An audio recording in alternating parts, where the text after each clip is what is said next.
Olá, minhas amigas e meus amigos, na defesa da democracia, do bem-estar social e contra o nazifascismo.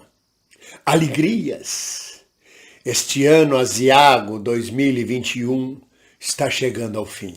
Muitas alegrias virão para nós em 2022. Mas, minhas amigas e meus amigos, vamos falar sobre santidade. Não é um papo religioso, não é exatamente algo espiritual.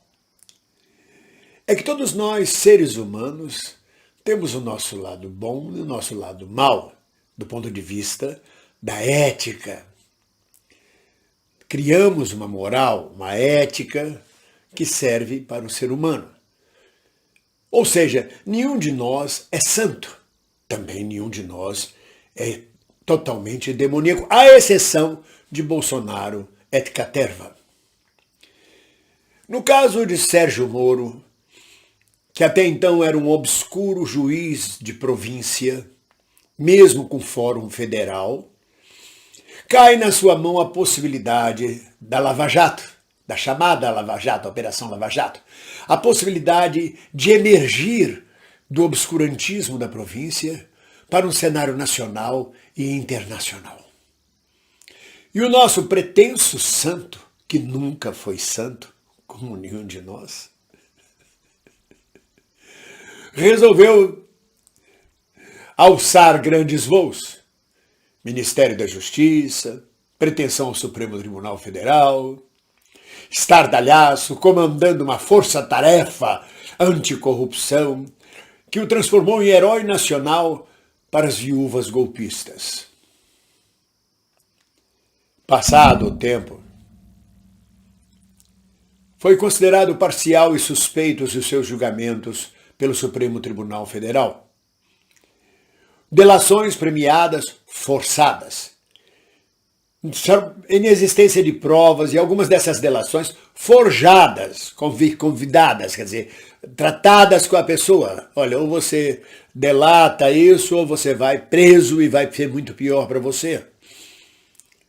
E à frente desta Operação Lava Jato, destruiu 4 milhões de empregos, destruiu empresas sólidas, empresas brasileiras que operavam no exterior, empresas que praticamente quebraram, notadamente de engenharia civil. Formou uma força-tarefa que mais se assemelhava a uma quadrilha, com procuradores localizados todos da província que vieram com ele. E quando a coisa começou a feder e quando a coisa começou a ser bloqueada, se mandou para os Estados Unidos para trabalhar na empresa de recuperação judicial da Odebrecht. A Odebrecht é uma das empresas que ele praticamente levou à falência, à destruição. E ele foi dar assessoria a Álvares e Marçal para a recuperação judicial da empresa que ele acusou de corrupta. Isto nos Estados Unidos. E ao meter a cara agora na política, achando que tem um cacife eleitoral capaz de torná-lo a via opcional entre Bolsonaro e Lula, com apoio do Globo, da Folha de São Paulo, da grande mídia, de um certo setor do empresariado e, naturalmente, por tabela,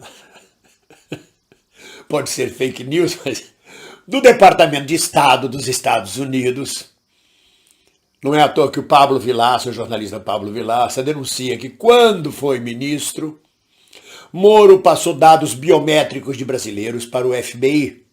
Então esses podres, esses pecados que não o tornam santo e que dizem que ele nunca foi santo, começam a vir à tona. O esgoto é revirado e os detritos sobem à tona, para a desgraça do pretenso candidato a presidente da República. Use óleo de peroba que a mobília se renova, dizia a musiquinha, recomendando óleo de peroba para a cara de pau do Moro. E aí o Tribunal de Contas da União do Brasil, o ministro resolve pedir prestação de contas, resolve pedir quanto Álvares e Marçal pagou de honorários a Moro Aí a coisa começa a ficar estranha. Quanto pagou de honorários pelo serviço de ajudar na recuperação judicial da Odebrecht?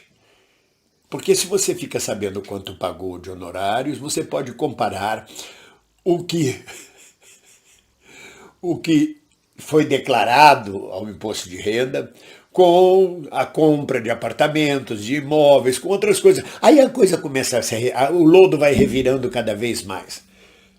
Pede não só que a Álvares e Marçal, empresa responsável pela recuperação judicial da Odebrecht, e que contratou em seguida Sérgio Moro para conselheiro de como recuperar judicialmente a empresa que Sérgio Moro destruiu, pede também que a Álvares Marçal diga quanto ela lucrou, quanto ela ganhou com a recuperação judicial da Odebrecht. Ou seja, o TCU fareja naturalmente uma grande negociata, um grande imbróglio, uma grande farsa por trás disso tudo, que nos leva a dizer que Moro nunca foi santo.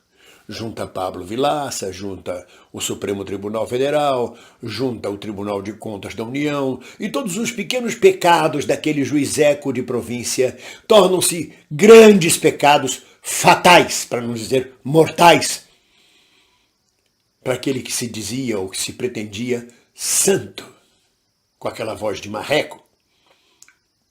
A voz não tem nada a ver com santidade. Houve santos da Igreja Católica que eram gagos, não tem problema nenhum, e tornaram-se santos. Mas é só para lembrar a vocês aquela belíssima voz, aquela potência que se traduz naquela voz de marreco. Então, minhas amigas e meus amigos, podemos dizer, lembrando o filme de Marilyn Monroe, Nunca Foi Santa, que Moro nunca foi santo. E agora mais do que nunca está exposto. Porque quando entra na política, aí então fica exposto às cascas de banana, às denúncias, a todos os podres, tudo vem à tona. Vai ser difícil. Tem alguém aí aconselhando. Ainda tem mais. Ainda tem a denúncia de que o Youssef, contrabandista, doleiro, aliado de Sérgio Moro, financiou a campanha de Álvaro Dias. Álvaro Dias diz, não, mas na época não havia nada contra ele. Havia sim, ele já tinha sido condenado por contrabando. Ou seja, eu me lembro de Mayakovsky dizendo, caros camaradas futuros, revolvendo a merda fóssil do passado.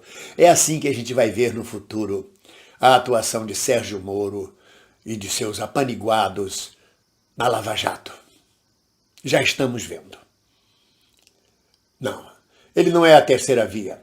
Ele é a segunda via de Bolsonaro. Se não for Bolsonaro, será ele. A Casa Grande, a elite do atraso do Brasil, tenta de todo jeito emplacar um nome para continuar a sua política de ganância e de exploração do povo trabalhador. Mas nós estamos atentos. Vamos formar uma campanha forte, unida. Deixa os políticos lá, as lideranças, costurarem suas alianças, faz parte da política, parlamentar, conversar, ameaçar. O PSB diz agora que não vai fazer federação se não tiver apoio nos estados tais. Isso são as ameaças, isso são as negociações políticas. Nós temos que continuar firme, cá embaixo, na base, na massa, lutando pela eleição de um governo popular e progressista em 2022, contra todas as fake news, contra todas as coisas que virão. O Moro já está experimentando.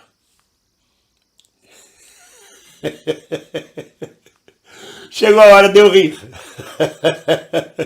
e dizer, Moro, tu nunca foi santo.